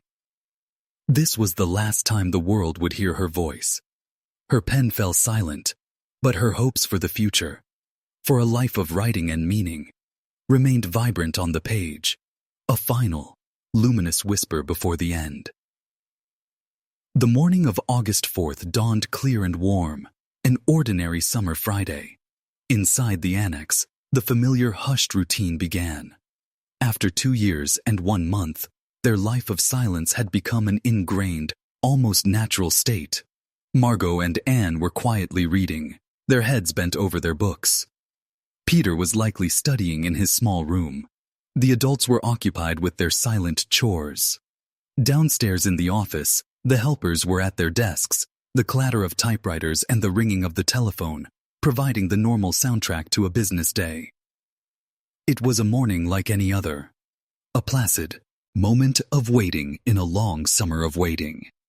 The residents were completely unaware that they had been betrayed, that a phone call to the Gestapo headquarters had sealed their fate. They did not know that their time, which had for so long felt infinite and unbearable, had now dwindled to its final few minutes. The end did not arrive with the wail of a siren or the thunder of an army, but with the sharp, authoritative sound of a car braking abruptly on the Prinsengracht. A few moments later, the office door was thrown open. Standing there was a group of men, 4 in plain clothes, Dutch Nazis, and 1 in the green uniform of the Sicherheitsdienst, security service. The uniformed man was SS Oberscharführer Karl Silberbauer, an Austrian Nazi with a cold, bureaucratic demeanor. The quiet efficiency of the office was shattered. One of the Dutch officers pointed a pistol at Victor Kugler and demanded to be shown to the hiding place. There was no escape. The game was over. Upstairs, the residents heard the heavy, unfamiliar footsteps on the wooden staircase. It was not the light tread of Miep or the familiar shuffle of Kleiman. This was the sound they had been dreading in their nightmares for 761 days. A paralyzing fear seized them. Eyes met across the room in a silent exchange of pure terror. This was it. The footsteps stopped on the landing outside the bookcase. A German voice barked an order. The residents heard a struggle, then the sound of the bookcase being wrenched away from the wall. The entrance was exposed. A shaft of bright, unfamiliar daylight sliced into their dim, hidden world, catching the dust motes in a brilliant, accusatory beam. The door swung open, and Karl Silberbauer stepped across the threshold, his pistol drawn. He scanned the room, his eyes falling upon the 8 pale, stunned faces staring back at him. They were frozen, a tableau of disbelief and the utter despair. 2 years, 1 month, and a universe of hopes, fears, and dreams, all extinguished in the brutal finality of that single moment. The world had found them. The throwing open of the bookcase was not just the end of a secret, it was the collapse of a universe. The 8 residents, blinking in the unfamiliar daylight flooding their dim sanctuary, were paralyzed by a shock so profound it felt like a physical blow. The methodical silence that had been their shield for 2 years was shattered by the barked commands of SS Oberscharführer Karl Silberbauer. In an instant, they were stripped of their names and their humanity, reduced to the single damning category of Jew. While his Dutch accomplices held the prisoners at gunpoint, Silberbauer began the sordid work of the victor, the plunder. He and his men moved through the cramped rooms with a brutal indifference, ransacking the meager belongings for any hidden valuables. They were looking for money and gold, the petty currency of persecution. Otto Frank's old leather briefcase, which he had kept by his bedside, caught an officer's eye. He seized it, but finding it heavy with papers and notebooks, he tipped it upside down with contempt. A cascade of paper fluttered to the floorboards, the checkered diary, the loose-leaf pages of the rewritten manuscript, the collected thoughts and dreams of Anne Frank, spilled out and scattered like worthless debris. The officer kicked the papers aside, claiming the empty briefcase for his loot. In that single profane gesture, the most intimate record of their hidden life was discarded as trash. The ordeal culminated in the final agonizing march of departure. They were forced down the steep, familiar staircase, past the office where their brave helpers stood with faces ashen with terror and grief. Victor Kugler and Johannes Kleiman were arrested alongside them, condemned for the crime of compassion. Miep Gies and Bep Vosquijol were left behind, spared by a whim of the commanding officer, but forced to watch in helpless horror as the people they had protected for so long were led away. The residents of the Secret Annex were pushed out of the building on Prinsengracht and into the glaring light of an August afternoon, forced into a covered truck. The heavy door was slammed shut and bolted, plunging them into a suffocating darkness. Their 2 years, 1 month, and 3 days in the shadows had come to an end, and they were now being delivered into the fire. In the immediate, deafening silence that followed the raid, the annex was a scene of violation. The rooms, once a sanctuary of meticulous order, were now a chaotic wreck of overturned furniture, scattered clothing, and discarded books. After the SS had departed with their human and material spoils, Miep Gies and Bep Vosquijol, their bodies trembling with shock but their spirits unbroken, made a decision born of profound love and defiance. They climbed the stairs back into the desecrated hiding place. It was there, amidst the debris on the floor of what had been Anne and Fritz Pfeffer's room, that Miep saw it, the scattered, trampled legacy of Anne Frank. The red and white checkered diary lay open, its pages exposed, surrounded by the loose sheets of the manuscript. In that moment, Miep made a choice that would echo through history. She did not read a single word. To her, these were not historical documents. They were the most private thoughts of a child she loved, like a daughter. With a sense of sacred duty, she bent down and began to gather every single page, every notebook. Bep helped her, their movements quiet and reverent. They were salvaging the soul of the annex from its wreckage. Miep carried the precious bundle downstairs to the main office and locked it away in the bottom drawer of her desk. She made a silent, solemn vow. She would keep Anne's diary safe, a secret within a secret, until the day Anne herself came back to claim it. It was a singular act of hope in a day defined by utter despair. For the 8 captured residents, the world had become a series of jolts and confinements. From the truck to a local prison, then to the Gestapo headquarters, they were processed by the cold, efficient bureaucracy of genocide. After 4 days of interrogation, they were herded onto a passenger train, the last they would ever experience, and transported to Westerbork, a sprawling transit camp in the windswept northeast of the Netherlands. Westerbork was a grim, temporary city of muddy lanes and identical wooden barracks, enclosed by barbed wire and watchtowers. It was a purgatory, a human warehouse whose sole purpose was to organize and dispatch its population to the death camps in the east. Yet, in this bleak landscape, there was one final fleeting mercy. The families were allowed to remain together. They were assigned to punishment barracks for having been in hiding. But for a few precious weeks, the Franks and the Van Pels could still see each other, talk to each other, and draw a sliver of comfort from their shared presence. They wore their own clothes, were able to walk outside in the daylight, and saw faces they recognized from their old lives in Amsterdam. A sad and spectral reunion of a condemned community.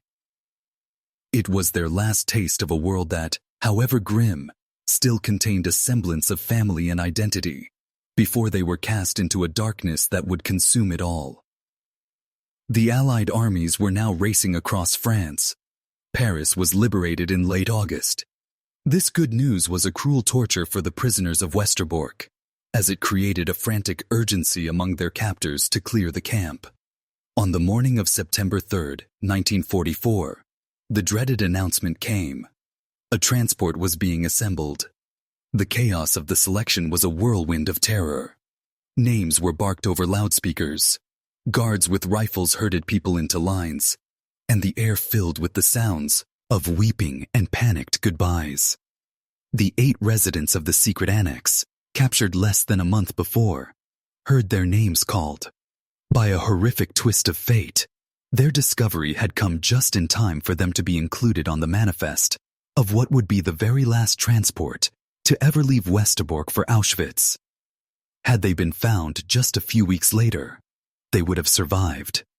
Instead, they were among the 1,019 souls marched under heavy guard to the railway siding, where a long train of freight cars waited. This was not a passenger train. It was a goods train, its cars designed to carry cattle, not people. The journey into darkness began with the sickening sound of a heavy wooden door being slammed shut, and the thud of a bolt being drawn from the outside. For the approximately 75 people crammed into their car, the world was instantly reduced to a suffocating, near-total blackness. The 3-day journey was a descent into a living hell, a methodical stripping away of every last vestige of human dignity. The overcrowding was so severe that it was impossible for everyone to sit, let alone lie down. They were a mass of desperate, swaying bodies, crushed together in the heat and the dark. There was no food. A single bucket of water was provided for the entire car, leading to agonizing thirst. In one corner, another barrel served as a toilet, quickly overflowing and filling the airless space with an unbearable stench. The air grew thick with the smell of sweat, urine, feces, and the metallic odor of pure fear. The cries of dehydrated children, the moans of the sick and elderly, and the desperate prayers of the devout, all blended into a single continuous sound of human misery. Time ceased to have meaning, marked only by the relentless clattering rhythm of the wheels on the track, carrying them ever eastward. On the 3rd day, the train began to slow. With a final, violent screech of brakes, it lurched to a halt. From outside, they could hear dogs barking and men shouting in German. The heavy bolt on the door was drawn back with a deafening scrape. The doors were wrenched open, and the prisoners were blinded by a harsh gray light. As their eyes adjusted, they were met with a vision from the apocalypse, A vast, desolate landscape of barbed wire, armed guards in striped uniforms, and rows of identical wooden barracks stretching to the horizon. And in the distance, casting a pall over everything, were the chimneys, belching a thick, dark smoke into the sky. They had arrived at the end of the line, the epicenter of the Holocaust. Auschwitz-Birkenau, the 3-day journey in the suffocating darkness of the cattle car, ended with a violent jolt and the deafening screech of metal on metal. The air, thick with the stench of human misery, was suddenly pierced by sounds from the outside world. The ferocious barking of dogs, the clanging of iron, and the harsh, guttural shouts of men in a language they had come to dread. With a jarring scrape, the heavy doors were thrown open, and the prisoners, starved, dehydrated, and disoriented, were assaulted by a reality far worse than anything their terrified imaginations could have conceived. They stumbled out, not into a labor camp, but onto the floodlit stage of an industrial slaughterhouse. This was the infamous arrival ramp of Auschwitz-Birkenau, the nerve center of the Nazi extermination machine. The air was thick with a strange, sweet, and sickening odor of burning, a smell that clung to everything. In the distance, silhouetted against a perpetually gray sky, were the chimneys of the crematoria, relentlessly puffing out a dark, greasy smoke. It was the smoke of human souls. And in that moment, the whispered, unbelievable rumors they had heard in Westerbork became a terrifying, concrete truth. The chaos on the platform was a carefully orchestrated performance of terror. SS guards with whips and snarling dogs moved among the new arrivals, their brutal shouts driving the dazed prisoners from the train. In an instant, the first, most violent separation was enforced.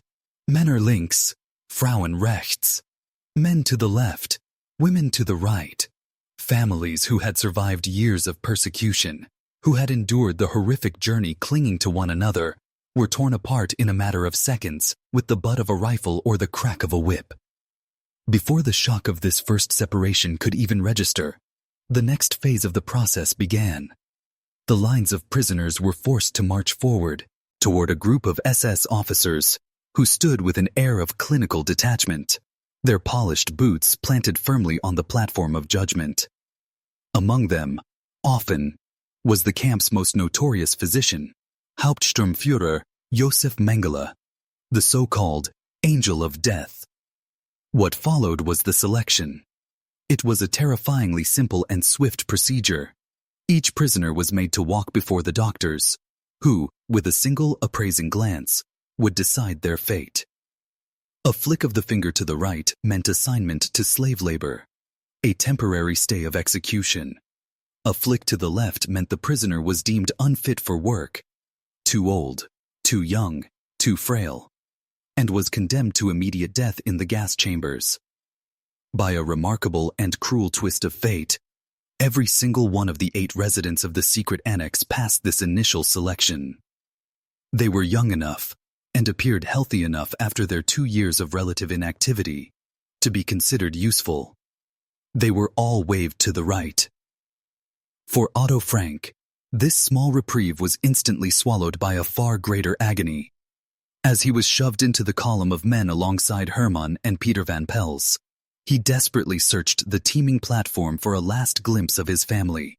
He saw them across the tracks, Edith, Margot, and Anne, their faces pale with terror amidst the sea of other women. He would have seen the panic in his wife's eyes, the bewildered fear on the faces of his daughters. There was no time for a final word, no chance for a last embrace. In the chaos of the shouting guards and the weeping prisoners, all he could do was watch as the column of women was herded in the opposite direction. He saw their figures grow smaller and smaller, their familiar forms dissolving into the anonymous striped mass of prisoners. As he was marched away, under the shadow of the smoking chimneys, toward the barbed wire of the men, as camp, he was watching his entire world disappear. The family that had been his singular focus, the unit that had weathered 2 years of claustrophobic hiding, bound by love and mutual protection, had been shattered in less than 10 minutes. This frantic, stolen glance across a railway platform in Poland was the last time Otto Frank would ever see his wife and children. For Anne, Margot, Edith, and August van Pels, the journey continued into the heart of the Birkenau women's camp.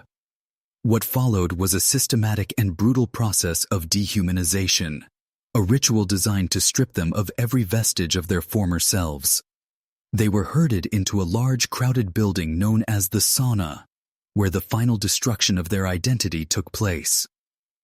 First, their heads were shaved. Clumps of hair, the very symbol of their femininity and individuality, fell to the floor, leaving them exposed, identical, and violated. For a 15-year-old girl like Anne, who had always been conscious of her appearance, this was an act of profound humiliation. Next, they were forced to strip naked and were driven through a series of cold chemical showers, a foul-smelling disinfection that did nothing to clean them, but everything to degrade them. After the showers, their left arms were seized, and a needle crudely jabbed a serial number into their skin. Anne Frank, the vibrant writer and dreamer, was gone, replaced by a number. Edith Frank, the loving mother and wife, was gone. Margot Frank, the quiet scholar, was gone. They were now merely inmates, pieces of camp inventory, their names and histories erased by a tattoo. Finally, they were issued their new clothes, a single, thin, shapeless dress made of coarse, striped material, often stained and torn, and a pair of ill-fitting wooden clogs. Dressed in this uniform of the damned, shorn and numbered, they were unrecognizable, even to each other. The process was complete. They had been successfully transformed from human beings into anonymous, interchangeable slaves. Their new home was Block 29 of the women's camp at Birkenau. It was a long, dark, rat-infested wooden barrack, a place of unimaginable squalor. The interior was dominated by tiers of three-level wooden platforms that served as bunks. Onto a single bare plank, often without even a straw mattress, 5 or 6 women were forced to crowd together, sharing a single filthy blanket against the biting Polish cold. The lice and fleas were a constant torment, spreading disease and causing painful, infected sores. Life became a relentless cycle of misery, governed by the shrieking whistles of the guards. The day began before dawn with Appel, a roll call where prisoners were forced to stand for hours in frozen mud or blistering sun to be counted. It was an exercise in pure sadism, often lasting until prisoners collapsed or died where they stood. Their diet was a carefully calculated starvation. Morning brought a cup of ersatz coffee. Midday brought a ladle of watery, foul-tasting soup, sometimes with a few rotting vegetable peelings floating in it. In the evening, they received their main meal, a small hard crust of black bread, occasionally with a tiny pat of margarine or a sliver of sausage. This was the fuel for a day of brutal, pointless slave labor, carrying heavy rocks or digging ditches with primitive tools, all under the constant threat of beatings from the guards and the prisoner overseers, the kapos. Disease was rampant. Typhus, dysentery, and scabies tore through the barracks, and the so-called infirmary was little more than a place to die. In this abyss, where the struggle for survival turned prisoners against each other for a crumb of bread or a warmer spot on the bunk, the bond between Anne and Margot Frank became a small, defiant flicker of humanity. Survivor testimonies from women who were in the same barracks paint a poignant picture of two sisters clinging to one another. Margot, always more frail and gentle, quickly weakened in the horrific conditions. Anne, possessed of a stronger, more resilient spirit, became her protector. When Margot was shivering with fever, Anne would try to warm her. When Margot was too weak to eat her bread ration, Anne would coax her. They were a self-contained unit of two, a desperate island of family in an ocean of orchestrated hatred. They gave each other the one thing the SS could not completely take away, the comfort of a loving presence. In a place designed to extinguish every spark of human decency, the two daughters of Otto and Edith Frank held on to each other, their shared love a final, silent act of resistance against the gates of hell. By late October of 1944, a new sound had infiltrated the grim symphony of Auschwitz-Birkenau. It was a low, persistent rumble from the east, a sound that grew more distinct with each passing day. For the emaciated prisoners, it was the sound of the approaching Soviet cannons, the percussive heartbeat of a liberation they scarcely dared to dream of. For the SS, it was the sound of impending defeat, a signal to enact the final frantic stage of their genocidal enterprise, the liquidation of the camp.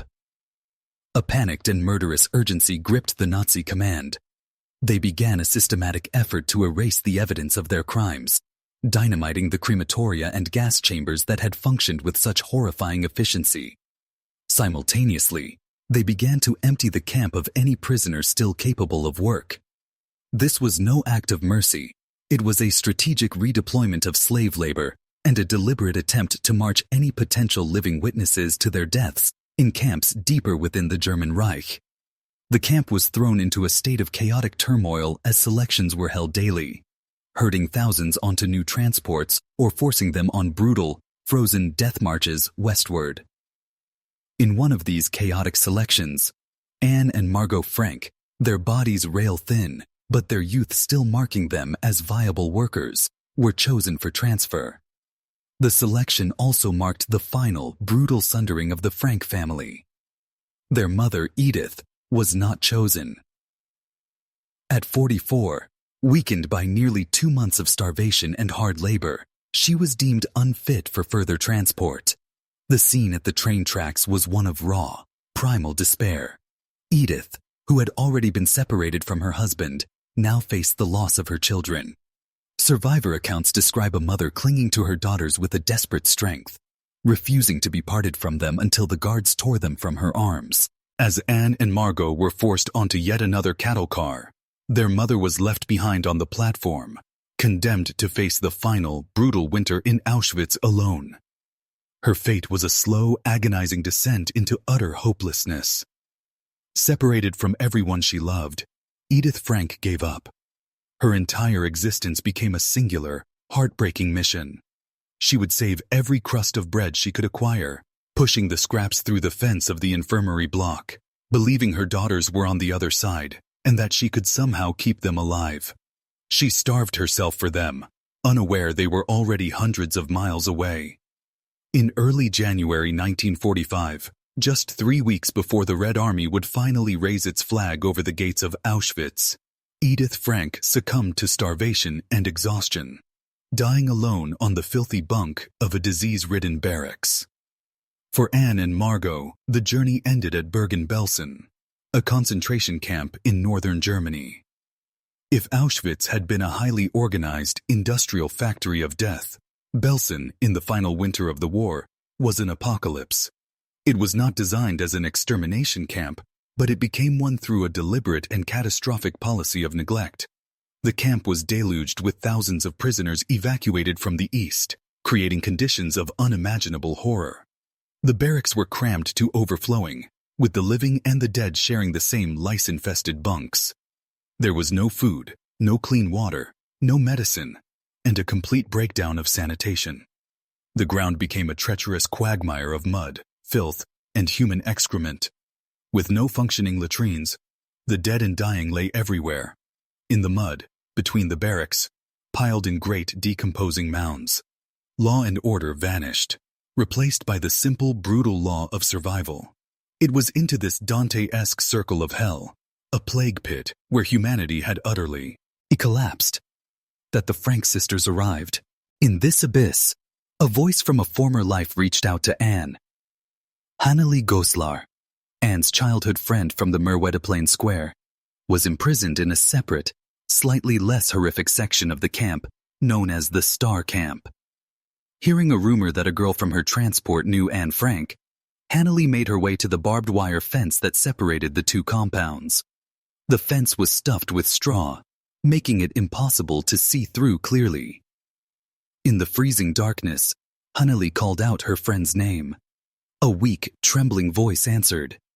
It was Anne. Their reunion was a ghostly conversation between two worlds. Hannelie could only make out a shadowy figure, a skeletal shape wrapped in a thin, ragged blanket. The confident, vibrant Anne she remembered from Amsterdam was gone.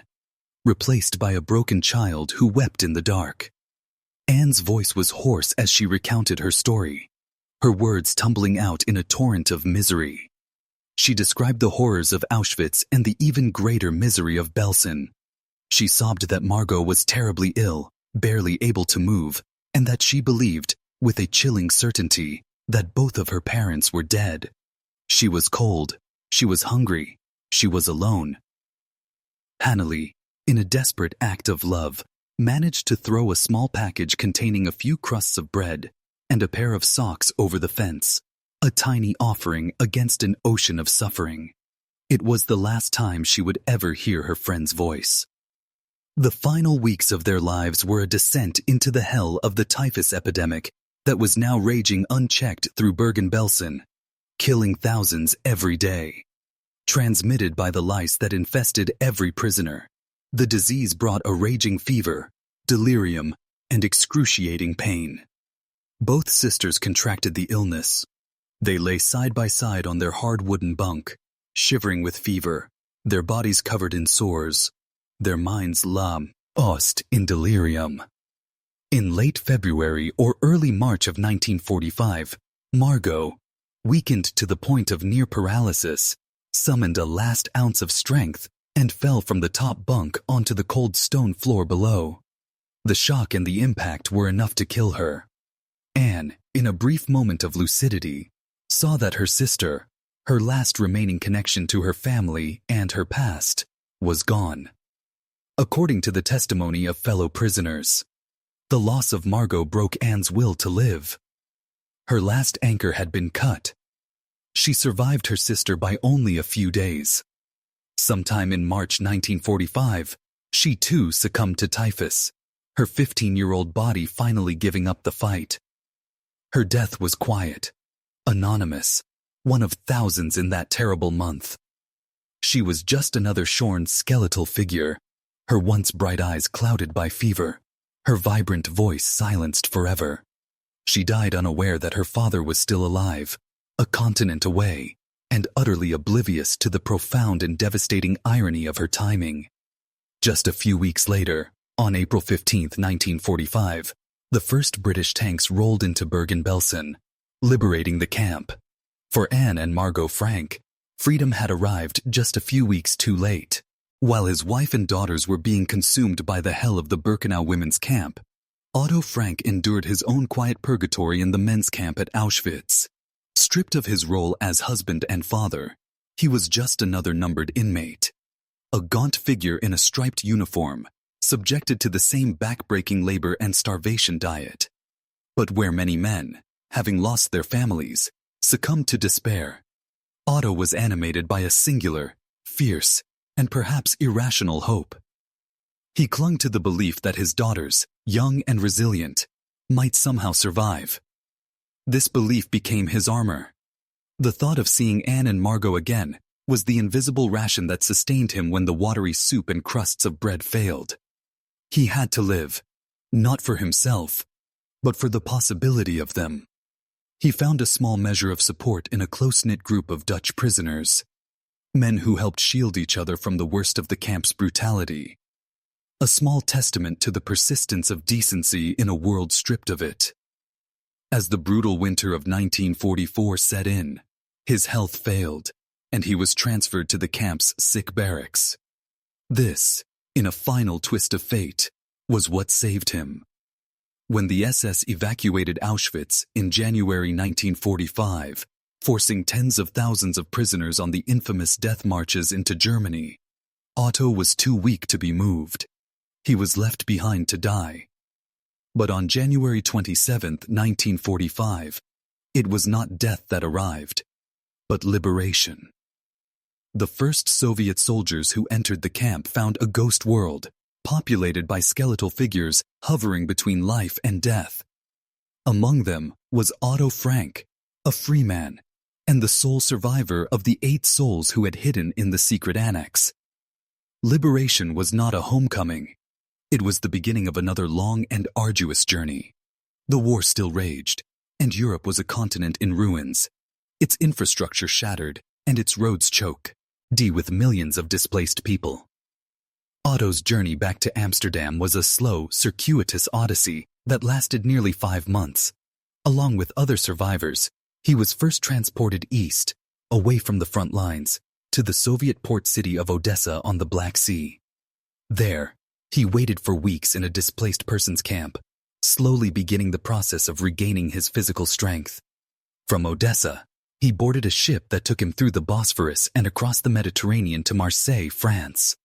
From there, he finally began the last leg of his journey northward by train. Throughout these long months of transit, his mind was consumed by one single desperate question. At every stop, in every camp, he sought out other survivors from the Netherlands, showing them a worn photograph, repeating the same litany of names: Edith Frank Hollander, Margot Frank, Anne Frank. Have you seen them? He was a man searching for ghosts, piecing together a puzzle from the fragmented, traumatic memories of others. The answers were a confusing mix of rumor, speculation, and heartbreaking silence. In early June of 1945, Otto Frank finally arrived back in Amsterdam. The city was free, the Dutch flags were flying, but for Otto, it was a place haunted by the faces of everyone he had lost. He made his way to the home of Jan and Miep Gies, the brave couple who had been his employees, his helpers, and his friends. Their reunion was a moment of profound, sorrowful emotion. They embraced him, their joy at seeing him alive warring with the terrible, unspoken questions hanging in the air. The news came in devastating waves. First, Otto had to deliver his own report, confirming the deaths of Herman, August and Peter van Pels, and of Fritz Pfeffer.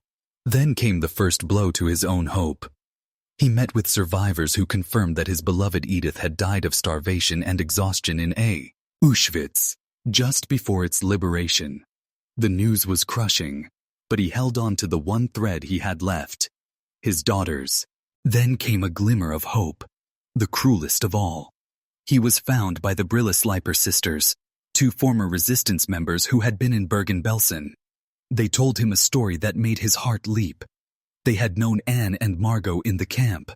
They confirmed the girls had survived the selection at Auschwitz and had been together in Belsen. For a few frantic weeks, Otto allowed himself to believe Belsen was a concentration camp, not an extermination camp. If they had survived until its liberation in April, they could still be alive. He began a desperate search, writing letters to every agency he could think of, clinging to this fragile, precious possibility.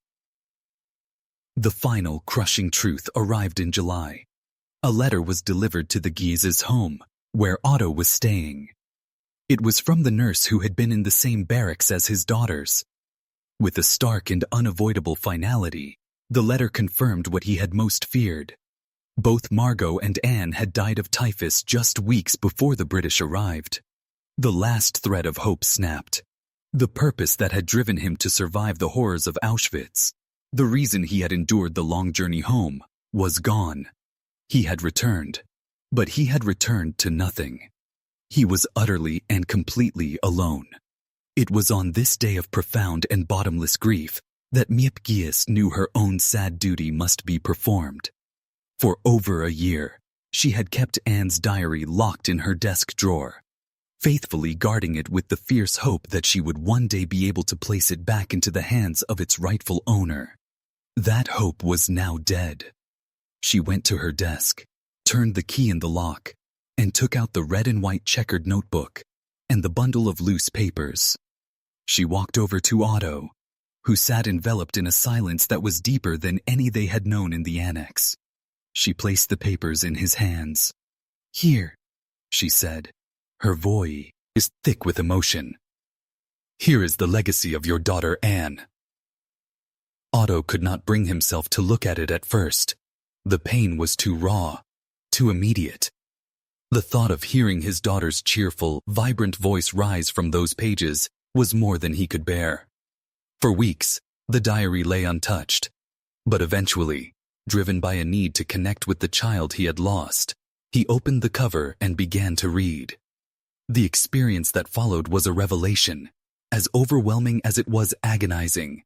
He had known his daughter, but he had known the outer Anne, the energetic, charming, sometimes difficult and mercurial girl. On these pages, he met a child he had never fully known. He discovered the inner Anne, a young woman of astonishing depth, wisdom, and literary talent. He read her sharp, often painfully accurate observations of himself and the other residents. He witnessed her secret tender romance with Peter van Pels. He felt her profound loneliness and her complex, often fraught relationship with her mother. He discovered a philosopher who grappled with questions of human nature, goodness, and faith, while the world outside was consumed by hatred. It was a beautiful and unbearable experience. He was meeting his daughter for the first time, in the full, brilliant complexity of her soul, only after she had been stolen from him. In reading her words, Otto Frank began to understand the true depth of what the world had lost. His personal, devastating grief was transformed. He realized that while he had been unable to save his daughter's life, he was now the sole guardian of her voice. His life was given a new, solemn purpose: to fulfill the dream she had expressed so passionately in her final year, the dream of becoming a writer, of having her story told. The sole survivor of the Secret Annex would now dedicate the rest of his life to ensuring that the legacy Miep had, placed in his hands, would be shared with the world. In the quiet, grief-stricken stillness of his new life with Jan and Miep Gies, Otto Frank sat with the checkered diary and the loose-leaf papers that were the last tangible pieces of his daughter. His initial reading had been an act of private mourning, a father's desperate attempt to hear his child's voice one last time. But as he read and reread her words, a new and profound sense of duty began to take root in his heart. He remembered the broadcast from London, the spark of ambition it had ignited in Anne, and her fervent desire to become a writer and have her story told. He realized that his purpose was not merely to grieve his daughter, but to honor her. Publishing her diary would be the ultimate act of love, a promise fulfilled, a final gift from a father to the child he could no longer protect. The task was a delicate and painful one. He began the meticulous work of editing, creating a composite of Anne's raw first draft diary and the more polished rewritten version she herself had started. He became her first editor, guided by his intimate knowledge of her spirit and her clear intention to one day have an audience. With a father's protective instinct, he chose to omit certain passages that detailed her burgeoning sexuality and some of her sharpest criticisms of her mother, believing that their raw intimacy was not meant for the world's gaze. His motivation was twofold. He wanted to give his brilliant stolen child the literary immortality she had craved, and he wanted to give the world a human face for a crime so vast and monstrous that it risked becoming an incomprehensible statistic. The journey from a father's private project to a published book was not an easy one. In the immediate post-war years, the Netherlands, like the rest of Europe, was grappling with the trauma of the occupation, and some publishers were hesitant to revisit such painful memories. But the singular power of Anne's voice could not be denied. After a Dutch historian wrote an impassioned newspaper article about the manuscript, calling it a child's voice, a publisher came forward.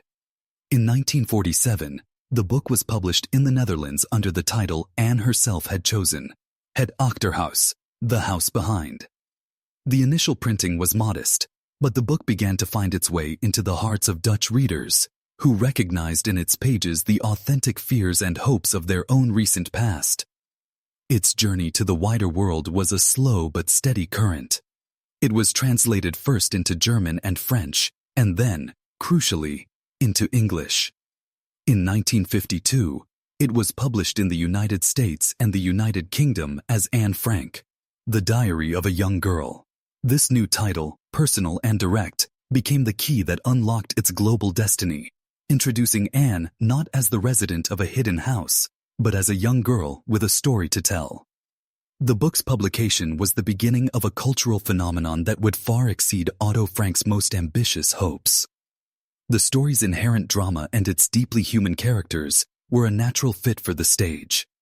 Otto was approached by the American playwrights Francis Goodrich and Albert Hackett, and he cautiously entrusted them with his daughter's words. Their collaboration resulted in the 1955 Broadway play, The Diary of Anne Frank, which became a critical and commercial triumph, winning the Pulitzer Prize for Drama. For the first time, audiences could see the annex come to life, feel its claustrophobia, and witness the daily dramas of its residents. The play was followed in 1959 by a major Hollywood film, which brought Anne's face and story into cinemas around the world, cementing her place in the global consciousness. Her diary was no longer just a book. It was a cultural touchstone. It began to appear on school reading icons, STS across the globe, becoming, for generations of young people, their very first and most personal introduction to the history of the Holocaust. The question that has been asked for decades is why this one diary, out of so many heart-wrenching accounts of the Holocaust, resonated with such unparalleled force. The answer lies in its profound and paradoxical power. It is not a book about death, but a vibrant, defiant testament to life. Anne's diary is not primarily the chronicle of a victim. It is the universal story of an adolescent girl navigating the timeless challenges of growing up. She writes about her arguments with her mother, her first crush, her academic ambitions, her changing body, and her desperate yearning to be understood. These are the experiences of teenagers everywhere, in any time. Anne's voice is so relatable, so funny, so intelligent, and so full of hope that the reader is not kept at a distance by the historical horror, but is drawn intimately into her world. Her story performs a unique and vital alchemy. It takes the abstract, incomprehensible number of 6 million murdered Jews and gives it one unforgettable human face. Through Anne, the reader does not just learn about the Holocaust. They feel they have come to know and love one of its victims. Her indomitable spirit and her fierce belief in the goodness of humanity make the ultimate brutality of her fate all the more devastating, and her story all the more unforgettable. As his daughter's voice began to echo around the world, Otto Frank, the sole survivor, found his life's mission. He was a quiet, dignified man, never seeking the spotlight for himself, but he understood that he was now the guardian of Anne's legacy. He stepped into this role with a solemn grace that would define the rest of his life. He personally answered thousands of the letters that poured in from readers, particularly from young people who saw Anne as a friend and a kindred spirit. He became a global ambassador for her message of tolerance and mutual understanding, traveling the world to speak not of his own suffering, but of the lessons of hope that could be drawn from his daughter's words. His greatest achievement was the preservation of the hiding place itself. When the building at Prinsengracht 263 was threatened with demolition in the 1950s, Otto helped lead a public campaign to save it. In 1960, the Anne Frank House opened its doors as a museum. The empty rooms, preserved as he remembered them, became a sacred space, a physical destination for millions of pilgrims seeking to connect with the story they had read. He also established the Anne Frank Fonds in Basel, Switzerland, a charitable foundation to manage the diary's copyright, ensuring that its proceeds would be used for educational projects that promoted the very ideals his daughter had written about. For 35 years, he dedicated his life not to his own memory, but to hers. Today, more than 80 years after Anne Frank first confided her thoughts to Kitty, her voice is more essential than ever. In a world still scarred by prejudice, intolerance, and the horrors of genocide, her diary is not a relic of the past, but a living, breathing warning for the present and the future. It is a testament to the fact that the architecture of hatred is built brick by brick, with small acts of discrimination, the silencing of voices, and the indifference of onlookers. Yet, the diary's final enduring message is not one of despair, but of an inextinguishable hope. Despite being a witness to the very worst of human cruelty, Anne Frank famously wrote, "I still believe, in spite of everything, that people are truly good at heart." This single, extraordinary statement, written by a teenage girl hiding for her life, is the core of her legacy. Anne Frank, murdered at 15 in a Nazi death camp, was silenced too soon. But in the quiet sanctuary of her diary, she found an immortal voice. It is a voice that escaped the attic, crossed every border, and outlasted her killers by generations. It is the voice of one girl that speaks for millions, a perpetual echo reminding us of the fragility of freedom, the cost of hatred, and the resilient, astonishing power of the human spirit to find light in the deepest and most profound darkness.